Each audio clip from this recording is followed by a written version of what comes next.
2025 წლიდან ყურძნის სუბსიდირების პროგრამა იცვლება. ინფორმაციას ღვინის ეროვნული სააგენტო ავრცელებს. ლევან მეხუზლას განმარტებით სახელმწიფო ხარისხიან და დაბალხარისხიან ყურძენს განსხვავებულ ფასად ჩაიბარებს. ტექნიკურ დეტალებზე მუშაობა უკვე მიმდინარეობს. ცნობისათვის 2024 წელს რთველის ფარგლებში გადამუშავდა უპრეცედენტო რაოდენობის 320,000 ტონამდე ყურძენი, რაც წინა წელთან შედარებით დაახლოებით 45%-ით მეტია. სახელმწიფოც ჩაიბარებს ყურძენს ხარისხის მიხედვით. ანუ განისაზღვრება უახლოეს მომავალში ის ორი ფასი, რომლის მიხედვითაც მოხდება ყურძნის ჩაბარება.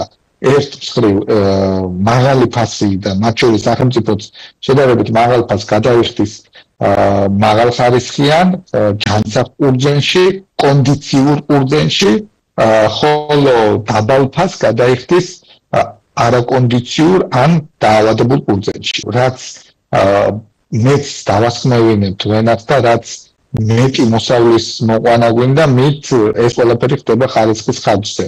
მათ შორის პირველ რიგში და ყველაზე მთავარი მაჩვენებელი ხარისხის და კონდიციის, ეს არის შაქრიანობა, შესაბამისად ხანდახან იმდენად აქვს დატვირთული ვენახი, რომ შაქრიანობა ვეღარ იწევს და ყურძენი უბრალოდ ამწიფდება და არ მიდის კონდიციამდე.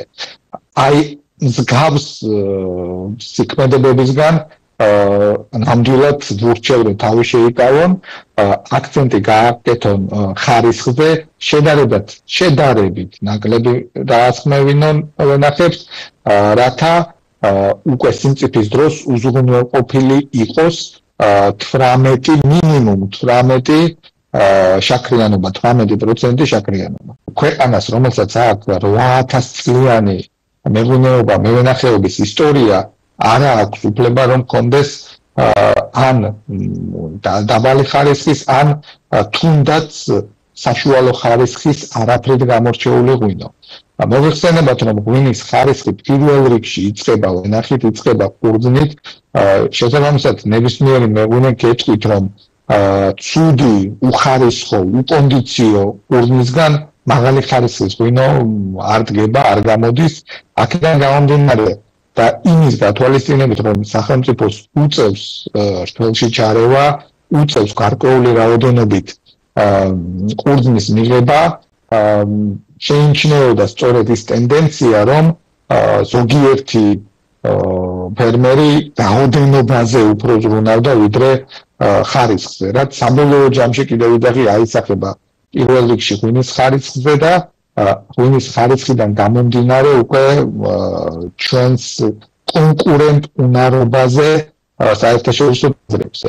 აქედან გამომდინარე იქნა მიღებული სწორედ ეს გადაწყვეტილება. კიდევ ერთხელ ვიმეორებ, რომ სახელმწიფო ჩაიბარებს ყურძენს, მათ შორის იმ დაზიანებულ ყურძენს ან უკონდიციოს ოღონდ, კიდევ ერთხელ მინდა ხაზგასმით აღვნიშნო, ფასები იქნება საგრძნობლად განსხვავებული.